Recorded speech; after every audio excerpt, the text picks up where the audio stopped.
Queridos hermanos y hermanas, no saben cuántas veces me detienen al final de la misa o me buscan en el confesionario y antes incluso de sentarse me lo dicen con la voz quebrada. Padre Andrés, dígame la verdad. ¿Mi casa está maldita?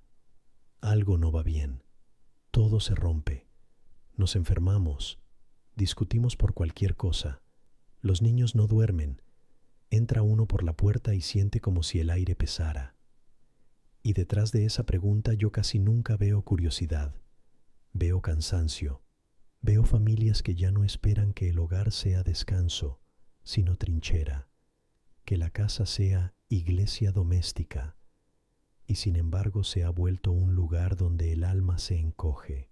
Por eso quiero hablarles con calma, como sacerdote católico, sin teatro y sin superstición, porque cuando escuchamos palabras como maldición, algunos caen en pánico y otros se ríen como si todo fuera una fantasía. Ninguno de los extremos ayuda. La iglesia no vive del miedo. La iglesia vive de Cristo. Y Cristo no vino a asustarnos con el demonio, sino a liberarnos de todo aquello que nos aparta del Padre. Lo primero que necesito decir es esto: no todo lo que sale mal es maldición. A veces es simple agotamiento, heridas psicológicas, depresión, ansiedad, una convivencia mal aprendida, deudas, adicciones, falta de sueño, humedad en las paredes, moho, una instalación eléctrica peligrosa o un estrés que ya se metió en la sangre. Dios nos dio inteligencia, médicos, terapia y también la gracia. Buscar ayuda humana no es falta de fe, es humildad. Ahora bien, también es verdad que lo espiritual existe y que el mal se aprovecha de grietas reales, pecado sostenido, resentimiento guardado como una reliquia, violencia, palabras que humillan y sí, también prácticas ocultistas disfrazadas de juego o de energías. Entonces, cuando hablamos de casa maldita, en lenguaje cristiano no estamos hablando de una película. Hablamos de un lugar donde se ha enfriado la bendición y se han abierto puertas al desorden espiritual. La bendición es decirle a Dios: entra, Señor, aquí mandas tú. La maldición, muchas veces, empieza cuando el corazón dice lo contrario. Aquí no quiero luz, aquí no quiero perdón, aquí cada uno se salva solo. Y eso puede expresarse incluso con frases que parecen normales, pero que se repiten como martillazos. En esta casa nunca hay paz. Tú me arruinaste la vida. Ojalá te vaya mal. Todo es culpa tuya. Las palabras no son aire. Las palabras forman clima. Yo he entrado a casas impecables, con flores, con muebles nuevos, y sin embargo el ambiente estaba helado por dentro. No es que falte oxígeno, es que falta esperanza. Y he visto lo contrario: hogares pequeños, con problemas reales, pero con una paz extraña, porque allí se pide perdón, se reza, se bendice, se pelea contra el rencor como quien pelea contra un incendio. La misma pobreza material y dos mundos espirituales distintos. Por eso, cuando hoy les hable de 8 señales de que un hogar está espiritualmente en peligro, no quiero que se etiqueten ni se condenen. Ya está, estamos perdidos. No, quiero que se examinen con sinceridad. Señor, si hay puertas abiertas, muéstramelas y dame valentía para cerrarlas. Un hogar no está sentenciado. Un hogar puede ser sanado, pero la sanación casi nunca empieza por las paredes. Empieza por el corazón de quienes viven dentro. La primera señal, la más común, es una atmósfera opresiva e inexplicable. Un miedo raro al caer la tarde, un peso en el pecho al cruzar el umbral, una tristeza que no se va aunque todo esté bien. Hay familias que me dicen: Padre, en la calle estamos normales, en casa nos ponemos irritables, nos dan ganas de llorar o nos da una ansiedad extraña. Y aquí insisto, hay que ser honestos. Si hay antecedentes de depresión o ataques de pánico, no sustituyas al médico por una explicación rápida. Pero si se han descartado causas claras y aún así notas que en tu casa la oración se vuelve pesada, que el rosario no sale, que la lectura del Evangelio te da rechazo justo allí, mientras que en el templo no te ocurre, entonces no lo ignores.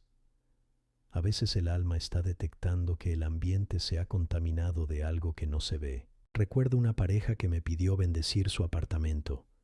Apenas empezamos con un Padre Nuestro, ella rompió a llorar como si le hubieran tocado una herida antigua. Él apretaba los puños, rígido, como si estuviera conteniéndose. Después, sentados a la mesa, salió la verdad. Años de silencios crueles, sarcasmo, reproches guardados como cuchillos, una infidelidad perdonada de palabra, pero usada como arma en cada discusión. Hermanos, una casa no es solo cemento. Una casa absorbe lo que se vive dentro. Si durante años el pasillo ha escuchado desprecio, la cocina ha sido altar de gritos, el dormitorio ha sido territorio de humillación, no se sorprendan de que luego el corazón sienta la casa como una cueva. Y aquí viene una pregunta que duele, pero salva. ¿Qué se escucha más en tu casa? ¿Gratitud o queja? ¿Bendición o maldición? ¿Perdóname o siempre arruinas todo? A veces, lo que la gente llama maldición no empezó con un enemigo externo, sino con un veneno cotidiano, gota a gota. Y el enemigo, que es astuto, solo hizo lo que siempre hace, aprovechar la grieta. La segunda señal suele caminar pegada a la primera. Discusiones constantes, un clima de guerra que ya se volvió normal. Hay hogares donde el silencio no es paz, es solo la pausa antes del siguiente estallido. Basta un vaso mal puesto, un mensaje leído con mal tono, un niño que tarda en responder, y de pronto aparece una lista de resentimientos de 10 años. Y lo más doloroso es cuando alguien me dice: Padre Andrés, yo no soy así fuera. En el trabajo soy tranquilo. Llego a casa y como si algo se activara, me arde la sangre, me sale una dureza que no entiendo. Algunas veces es estrés, claro, pero otras veces hay una dinámica espiritual. El hogar, que debería ser refugio, se ha convertido en campo de batalla.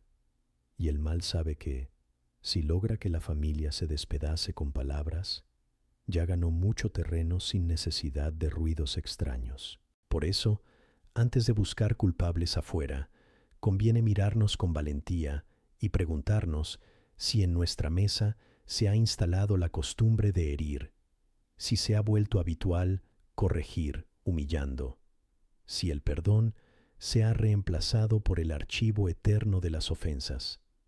Porque cuando una casa aprende ese lenguaje, luego hasta el más pequeño detalle enciende la chispa, y entonces aparece ese patrón que muchos describen como si fuera una fuerza que los empujara a pelear, como si el hogar mismo les soplara al oído que ataquen primero, que desconfíen, que no cedan ni un milímetro.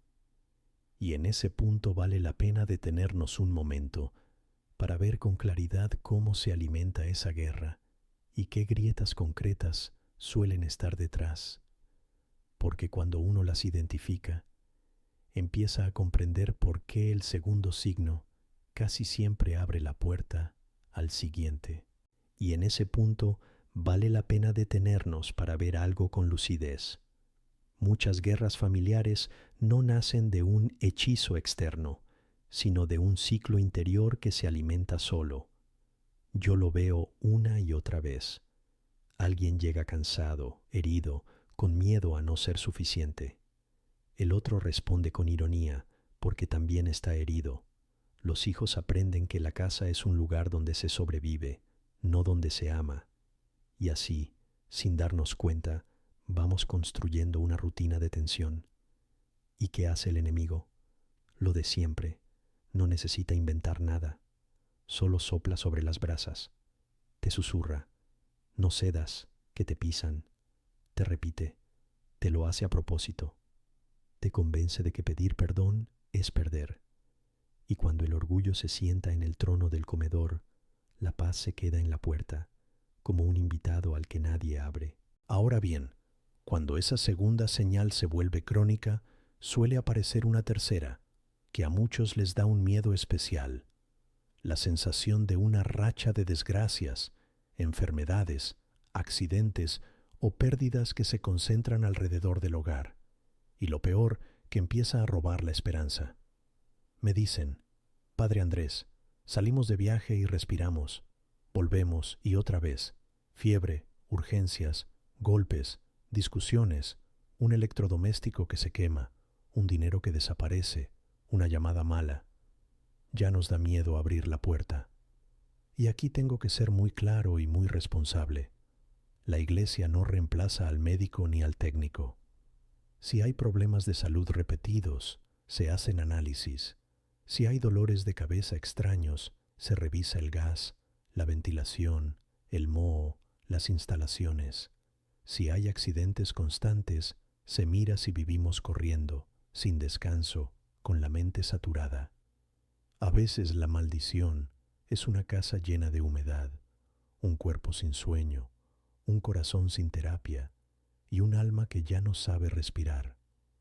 Pero también he visto otra cosa, y esto lo digo con temblor, porque no quiero alimentar fantasías.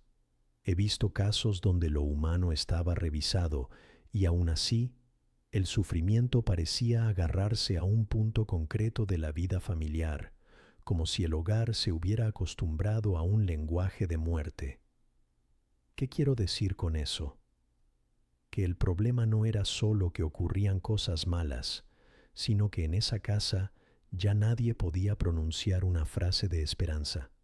Todo se decía como sentencia. Siempre nos pasa lo mismo. Nunca salimos adelante. Dios se olvidó. Este lugar nos destruye. Hermanos, la cruz es una cosa y la desesperación es otra. La cruz, vivida con Dios, puede purificar y hacer santo. La desesperación, en cambio, abre una puerta peligrosa, porque es como colgar un cartel invisible. Aquí ya no se cree en la bendición. Recuerdo a una familia donde los peores ataques de ansiedad ocurrían siempre en la cocina, exactamente en la mesa. El padre se descomponía allí, la madre se quedaba sin aire allí, y uno de los niños se desmayó allí más de una vez.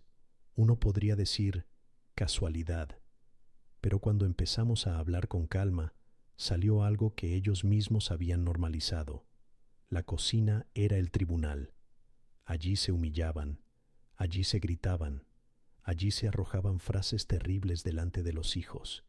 Y entonces yo les pregunté algo simple.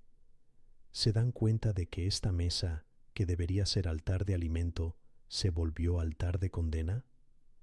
No es que Dios castigue con ataques de pánico. No. Pero cuando una casa se llena de palabras que matan, el cuerpo también lo paga. Y el enemigo, que odia la comunión, se aprovecha para asociar ese lugar con terror. La tercera señal, entonces, no es solo nos pasan cosas malas. Es algo más profundo. Es cuando el sufrimiento se vuelve argumento para cerrar el corazón. Cuando ya no se reza, sino que se protesta. Cuando ya no se busca ayuda, sino que se maldice. Cuando las lágrimas ya no piden misericordia, sino que anuncian derrota. Si te reconoces aquí, no te culpes para hundirte, pero tampoco te engañes. Hace falta un giro. Hace falta volver a pronunciar, aunque sea con voz débil: Señor, aquí estoy.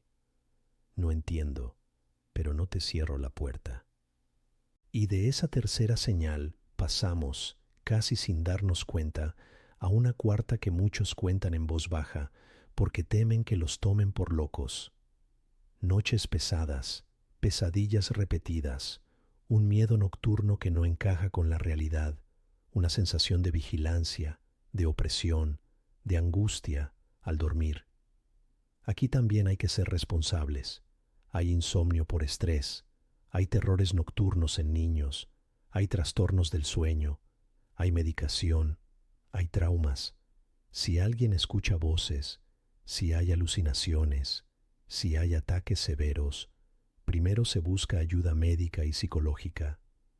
La fe no compite con la ciencia. La fe la ilumina y la acompaña. Pero también he escuchado testimonios que se repiten demasiado como para ignorarlos. Gente equilibrada que dice: Padre Andrés, en casa me despierto siempre a la misma hora con angustia. Mi hijo señala una esquina y llora. Al rezar en la noche me sube una rabia extraña. En otra casa no pasa. ¿Qué hago yo ante eso? No corro a gritar demonios. Yo empiezo por lo más sobrio. Pregunto qué hay dentro de esa casa. ¿Qué música se escucha? ¿Qué series se consumen?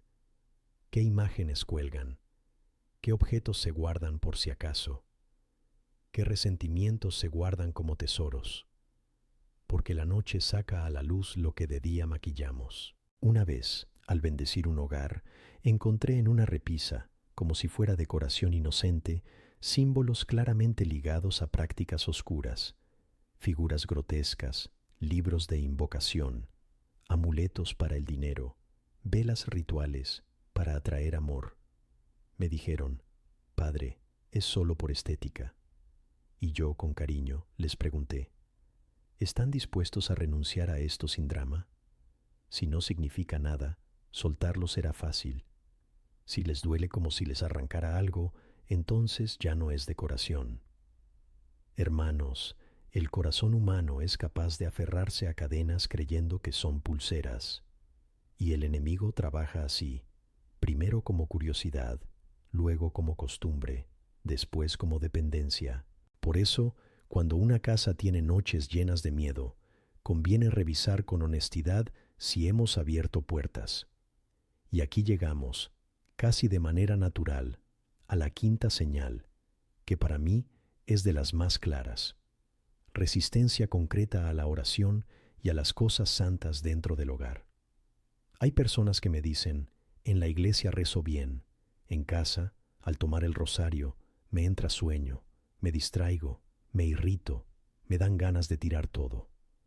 Y yo les respondo algo sencillo: muchas veces eso no significa que Dios los rechace. Significa que el corazón se está desentrenando. Como quien dejó de caminar y al volver a caminar le duelen las piernas. La casa, habituada a vivir sin oración, protesta cuando entra la luz. Pero hay casos en que esa resistencia se vuelve agresión, y eso sí debe encender una alarma. Al mencionar confesión, alguien explota con una furia desproporcionada. Al poner un crucifijo, alguien lo arranca como si le quemara. Al hablar de bendecir el hogar, se desata una pelea que no se desata por otras cosas. Y entonces yo pregunto: ¿es una herida contra la iglesia? ¿Es orgullo? ¿Es un trauma? Puede ser. Pero también puede ser que haya una doble pertenencia escondida, una mezcla peligrosa que envenena el ambiente. Se quiere a Cristo, pero se guardan otras ayudas como plan B. Esto lo digo con toda claridad pastoral. No existe una fe a medias que sea segura. No se puede pedir bendición a Dios y al mismo tiempo buscar protección en talismanes, pulseras rojas, limpias, cartas, rituales, horóscopos, energías, reiki para la casa, amarres o cualquier práctica que ponga el control en manos de fuerzas que no son el Señor. Eso, hermanos, no es inocente. No porque el cristiano deba vivir con paranoia, sino porque la relación con Dios es alianza, y la alianza no se mezcla con idolatría. Cuando en un hogar hay esa mezcla, la oración se vuelve batalla, porque en el fondo el corazón está dividido. Quiere luz, pero no quiere soltar la sombra. He escuchado frases que me parten el alma. Padre, yo rezo, pero guardo esto por si acaso. Ese, por si acaso, es una rendija. Y a veces no es la rendija de quien odia a Dios, sino de quien está desesperado, herido, buscando soluciones rápidas. El enemigo no entra solo por rebeldía, entra mucho por desesperación. Solo esta vez, solo por curiosidad, solo para saber, solo para proteger a mis hijos. Y cuando uno quiere proteger a los hijos con amuletos, en lugar de con el Evangelio, sin darse cuenta, les enseña que Cristo no basta. Entonces, si la oración en tu casa se ha vuelto imposible, si al intentar rezar sucede siempre una interrupción extraña, si hay burlas constantes contra lo sagrado, si se rompe lo santo con una facilidad sospechosa, y al mismo tiempo existen en la casa objetos o costumbres que no pertenecen a la fe católica, no lo minimices. No te avergüences tampoco. Simplemente mira la realidad de frente y dile al Señor: muéstrame qué debo sacar, qué debo renunciar, qué debo confesar. Y aquí quiero detenerme un instante para darles una clave que libera. El demonio hace ruido, pero no tiene la última palabra. Muchas familias se asustan y piensan: si hay resistencia, entonces ya perdimos. No. Muchas veces la resistencia aumenta justo cuando la gracia está entrando. Cuando un hogar empieza a rezar de verdad, el enemigo patalea. Cuando alguien decide confesarse después de años, el enemigo grita. Cuando se va a cerrar una puerta, la oscuridad intenta convencerte de que no la cierres. Por eso no se desanimen.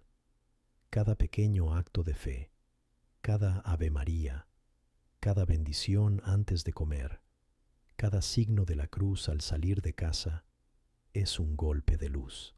Y mientras digo esto, sé que algunos me preguntan por dentro: Padre Andrés, ¿y cómo sé si en mi casa hay cosas que están afectando también a mis hijos, a las visitas, a quienes entran y salen? Esa pregunta es importante, porque hay una sexta señal que no nace tanto de lo que uno siente, sino de lo que se refleja en los más sensibles, como si el hogar fuera un espejo espiritual. Y es ahí donde conviene mirar con mucho cuidado a los niños, a los adolescentes y también a los invitados, porque a veces ellos dicen con su conducta lo que los adultos llevan años negándose a reconocer. Y cuando uno empieza a escuchar ese lenguaje, empiezan a encajar muchas piezas que hasta hoy parecían sueltas. Y cuando uno empieza a escuchar ese lenguaje, empiezan a encajar muchas piezas que hasta hoy parecían sueltas. Porque la sexta señal, queridos míos, suele manifestarse en los más sensibles, los niños, los adolescentes e incluso las visitas. No porque ellos vean cosas como en las historias, sino porque el corazón humano percibe cuando un lugar está cargado de tensión, de resentimiento, de miedo o de doble vida. Ustedes lo han notado. Un niño que en casa de los abuelos juega tranquilo, come, se ríe, y en su propio hogar se pone agresivo, rompe, llora sin motivo, se encierra. Un adolescente que fuera es sociable, pero al cruzar la puerta cambia el rostro, aprieta la mandíbula y dice: no quiero estar aquí. A veces los padres lo atribuyen solo a la edad. Y sí, la adolescencia trae tormentas. Pero si la casa se ha vuelto un clima constante de crítica, de humillación, de sospecha, el adolescente no solo se rebela, intenta respirar. Y si no puede respirar en su hogar, buscará aire en cualquier parte, incluso donde el aire es venenoso. También pasa con los invitados. Hay hogares donde la gente entra y sin saber por qué, al poco tiempo quiere irse. Qué raro, me duele la cabeza, me acordé de algo, tengo que salir. O después de una visita, todos quedan inquietos, pesados, como si hubieran estado en un juicio y no en una casa. Y aquí, de nuevo, no hagan magia con todo. Puede ser un ambiente mal ventilado, puede ser ruido, puede ser estrés, pero muchas veces es algo más simple y más profundo. La casa está llena de palabras que hieren.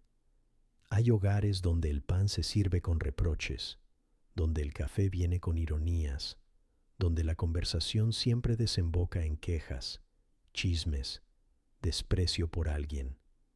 Y ese clima, aunque tenga cortinas bonitas, asfixia. Yo le pregunté una vez a una madre que sufría porque nadie quería ir a su casa: ¿cuándo fue la última vez que en tu mesa se escuchó una bendición sincera?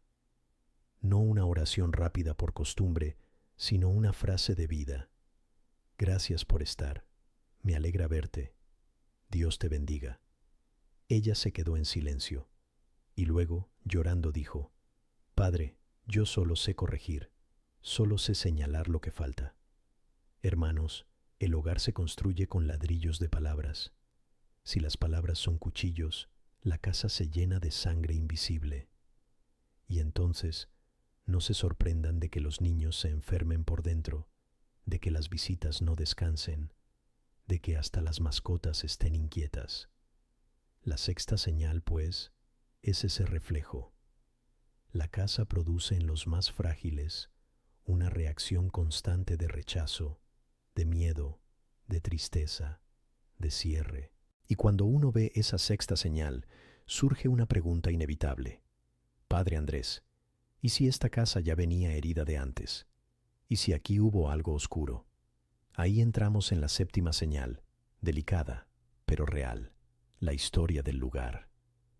No para obsesionarse ni para vivir perseguido por el pasado, sino para comprender que el pecado deja huella y que el amor de Dios también puede sanar esa huella cuando se lo pedimos con fe. Hay pisos, casas, terrenos donde han ocurrido tragedias, violencia, abusos, suicidios, tráfico de drogas, rituales, rencores que terminaron en maldiciones pronunciadas con rabia. A veces uno se entera años después por un vecino. Aquí venía la policía cada semana. Aquí hubo un muerto. Aquí se gritaba noche y día. Aquí una mujer salió diciendo que nunca sean felices en esta casa. ¿Significa eso que el lugar está condenado? No. Dios es más grande. Pero sí significa que ese lugar necesita oración, reparación y sobre todo una vida distinta de la que alimentó esa herida. He visto familias que, al enterarse de una historia así, entraron en pánico y quisieron huir. Yo los entiendo, pero también les digo con cariño: si ustedes se mudan sin cambiar el corazón, se llevan la misma sombra a otro lugar. La casa influye, sí, pero el centro de la casa es el corazón de los que viven allí. Y sin embargo, cuando un lugar está herido por una historia de pecado, es muy hermoso cuando una familia creyente lo toma como una misión. Señor, aquí hubo dolor, tráenos tu consuelo. Aquí hubo odio, tráenos tu perdón. Aquí hubo desesperación, tráenos tu esperanza. A veces conviene ofrecer una misa por quienes vivieron allí antes, por las víctimas, incluso por los agresores, para que Dios los juzgue con justicia y misericordia, y que el mal no tenga la última palabra. Eso no es ingenuidad, es evangelio. Pero fíjense cómo las señales se van uniendo. Cuando hay ambiente pesado, guerra constante, desesperanza, noches inquietas, rechazo a la oración, niños que se apagan y además una historia marcada por el pecado. Entonces aparece la octava señal, la más clara, la más directa y también la más dolorosa, porque no es algo que nos pasó, sino algo que a veces elegimos: la presencia de prácticas ocultistas o de objetos ligados a ellas. Aquí, hermanos, yo no negocio, no por dureza, sino por amor, porque he visto demasiada gente herida por esa puerta. Tarot por curiosidad, horóscopos diarios como si fueran guía, limpias, amuletos para proteger, pulseras rojas contra el mal de ojo, velas rituales para atraer dinero, libros de invocaciones, sesiones con médiums, consultas con sanadores que prometen controlar fuerzas. Muchos me dicen: Padre, es solo entretenimiento. Y yo les pregunto: ¿por qué un entretenimiento que te roba la paz? ¿Por qué un juego que te produce dependencia? El problema no es la vela en sí, ni un objeto como materia. El problema es lo que uno busca con eso. Poder sin Dios, control sin confianza, seguridad sin fe. Es decirle al Señor, tu providencia no me basta, necesito otro respaldo. Y esa frase, aunque no la pronuncien, se vive. Y lo que se vive, abre puertas. Esta es la octava señal, cuando en el hogar hay una mezcla, una doble lealtad. Un crucifijo en la pared, pero en el cajón un amuleto. Un rosario, pero también cartas. Una Biblia, pero también rituales. Hermanos, Cristo no es un adorno ni un seguro complementario. Cristo es Señor. Y cuando Él entra de verdad, pide que se cierre la puerta a lo que no le pertenece, no para dejarnos vacíos, sino para llenarnos de paz. Ahora bien, sé lo que están pensando. Padre Andrés, me reconocí en varias señales. ¿Qué hago? ¿Por dónde empiezo? Y aquí quiero darles un camino sencillo, concreto, sin espectáculo, un camino católico, centrado en los sacramentos y en la conversión. No hay atajos mágicos para salir de la magia. No hay fórmula rápida para sanar años de heridas. Pero sí hay un camino seguro. El primer paso es la verdad, sin dramatizar, pero sin mentir. Si hay objetos ocultistas, se retiran. No se regalan para que otro los use. No se venden. Se eliminan con prudencia. Y mientras lo hacen, no se insulten entre ustedes, no se humillen. A veces quien trajo esos objetos lo hizo por miedo, por desesperación. Corrijan con amor, no con burla, porque la burla también es puerta. El segundo paso es el corazón, confesión. Hermanos, no me canso de decirlo. Muchas casas pesadas se alivian cuando alguien se arrodilla y dice, pequé, me equivoqué, me dejé llevar, hice daño. La confesión no es psicología barata, es encuentro con la sangre de Cristo que lava. Y después, la Eucaristía. Un hogar no se sostiene solo con agua bendita en las paredes, si el corazón no comulga con Dios. La casa se vuelve luminosa cuando quienes viven dentro se alimentan de la luz. El tercer paso es el perdón, y este es durísimo. No hablo de justificar abusos ni de tolerar violencia. Si hay violencia, se busca ayuda y protección. Eso es urgente. Pero en los hogares donde hay rencor antiguo, la oración no prospera porque el resentimiento ocupa el lugar del Señor. Perdonar no siempre es sentir bonito. Perdonar es decidir, no voy a seguir adorando esta herida. A veces se perdona en lágrimas, a veces se perdona con acompañamiento espiritual, a veces con terapia. Pero se perdona porque el perdón cierra puertas que el enemigo ama mantener abiertas. El cuarto paso es consagrar el ritmo del hogar, un mínimo de oración diaria. No hace falta empezar con 1 hora si no pueden. Empiecen con 5 minutos fieles, un evangelio breve, un Padre Nuestro, una Ave María por la familia, una oración a San Miguel Arcángel pidiendo protección, bendecir la mesa antes de comer, poner una cruz en un lugar digno, no como talismán, sino como declaración. Aquí pertenece a Cristo.